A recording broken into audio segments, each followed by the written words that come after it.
Kjo është situata, ja. Qytetari thot, si ka bul jemi botë, qytetari.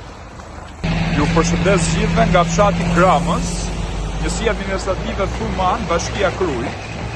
Jemi në rrugë kryesore, si që shikoni. Është rruga që lidh veriun e Shqipërisë me Kushturin dhe me Tiranën.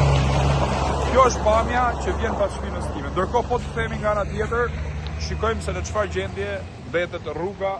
Kujdes, jo vetëm e fshatit Gramës, por e një zone më të madhe. Janë 3 fshatra që të paktën për çdo ditë banorët e këtyre fshatrave kalojnë këtu dhe ju duhet kalojnë pikërisht në këto gropa. Këtu jemi në fillim të rrugës, por në të gjithë gjatësinë e saj.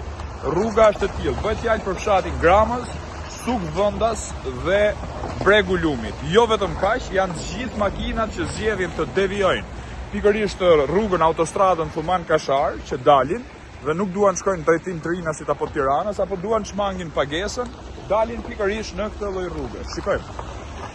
Sipas informacioneve që unë kam marrë, nuk kalohesh e fare në këtë gropa. Kanë hedhë çakull, çka ka ndodhur?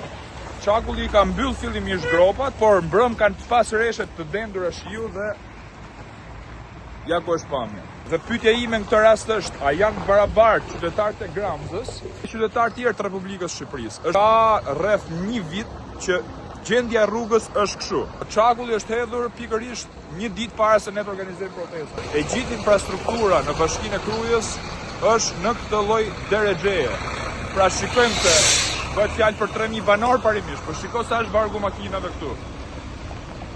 Çdo ditë në çdo orë. Pra, kjo është situata e rrugës në fshatin Gramës të Bashkisë Kruj. Na nxin jetën, kjo është të fjalë. Na nxin jetën.